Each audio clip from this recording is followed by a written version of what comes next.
There was someone over here. I want to miss her. I know that there was a point when the wives were finally allowed to come. When were the wives allowed in? Do you know that? But what I was wondering is, I know they were kept segregated, but I was wondering if any of these women actually were allowed to go out in the field and hunt or do whatever else the men did, if there's any history of that.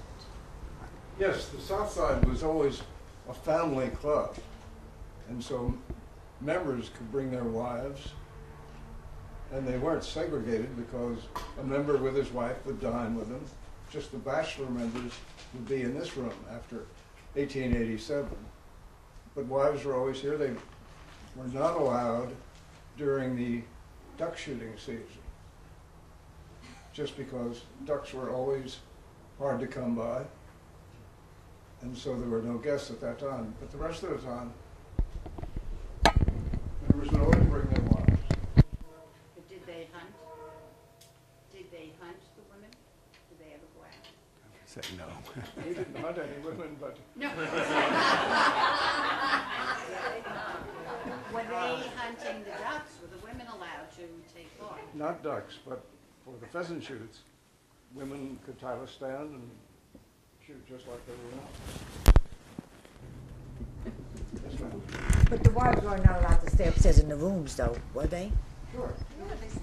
With their husbands. No, I thought it was just a men's club and they weren't allowed. There's something earlier.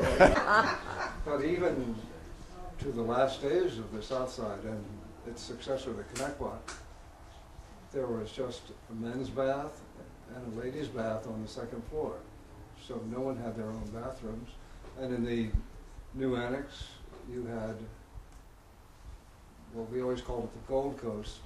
Each member, there were 8 rooms in that building, they had their own baths. And in the old annex, there was just one bathroom on the first floor, one on the second floor. That was from the beginning?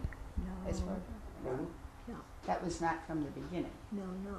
No, the old annex was built in 1878, new annex in 1899 to 1901. I do think the Surf Hotel, I referred to a little while ago, this is a hotel that held 400 people, and they had bathrooms at the end of the hall. So the norm in that era, you don't have a bathroom in every room. I mean, that's something we've grown up, we're spoiled now to go to a hotel. If you don't have your own bathroom, you're not very happy. But that was a norm. If you go to a big hotel, you wouldn't expect to have your own bathroom. You might have a sink, but definitely not a toilet, or probably not a shower. How about some, yes, I don't see very well in the back, so, yeah. When we were doing the research on the mill, trying to find out about this site and the original site of Snedeker's Tavern, it was, a lot of it hinged on how Nichols used his property and where his original estate was. And this is upriver, but, I mean, in all of your research, have you pinpointed, I've heard it's in the Heckscher region, the Heckscher Park region. Nichols' house. The original LaGrange was located right in Heckscher Park, wasn't it? Yes, you can get as close as you can get to it by going down Bayview Avenue in East Islip. And, of course, it's not there. Agreed.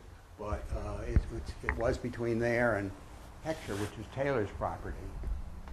Taylor and Nichols, that was where their home was. Just locating why, I mean, obviously on a river in the South Shore, there's going to either be a mill or a sawmill. Like to describe it, the description was that Nichols used this property mainly for the harvesting of cordwood.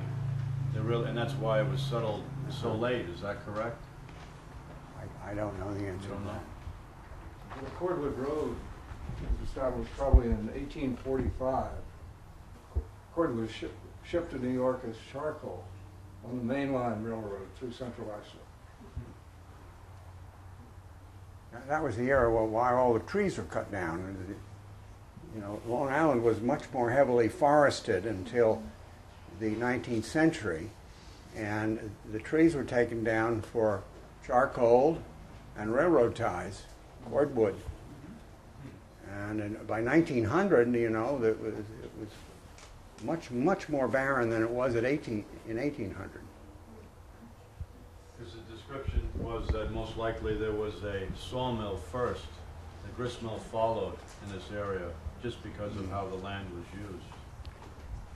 Well, that, I don't know. I was just reading this before I came here. This is something that I received from Dick Baldwin, and I don't know how accurate he is, but he believed there was that both the grist mill and the sawmill on the property were certainly here by 1811. The sawmill was probably built prior to 1751. The building date of the grist mill is uncertain. I don't know whether that's one person's point of view, but he's pretty good on that kind of thing. All right. Oh, here's a, yeah. Oh, here and then. When you mentioned before, folks would come from Manhattan and stop at Snedeker's on their way out to the Hamptons or Montauk. Was that a one-day trip? Could they do that? Oh, no. Oh, okay. No. Because we're talking horse and carriage, That right? would be a killer trip. Yeah. So they had to stop. Yeah, there were inns. There were several. This wasn't the only place.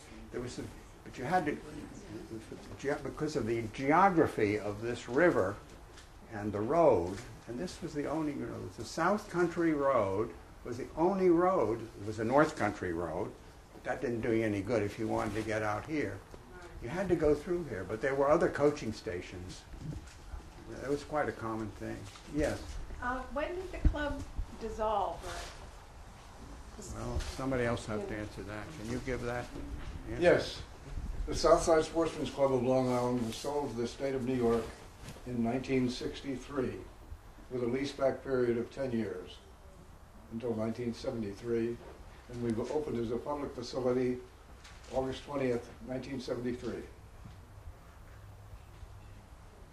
Yes. What precipitated the end of that era that began in 1877 with Vanderbilt? Was it an economic crisis? Well, what you're asking, I think, is the Gilded Age, which is a term coined by Mark Twain.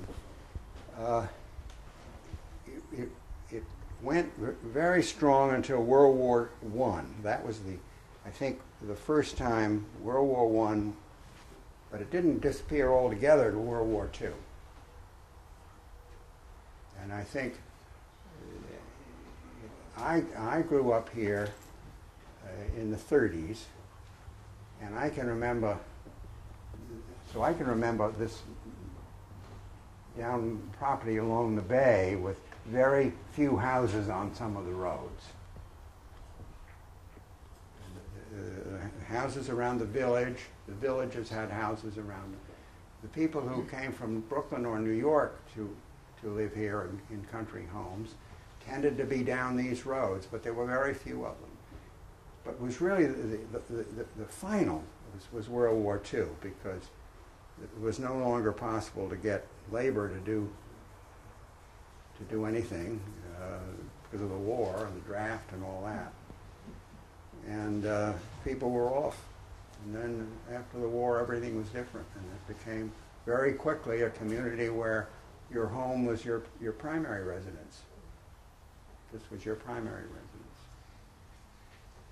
Well, I want to say thank you all. I'm sure you have other things to do, and I'm delighted to be here. I want to thank Gil Bergen, because if he hadn't been here, you'd have a lot of unanswered questions. Thank you, sir.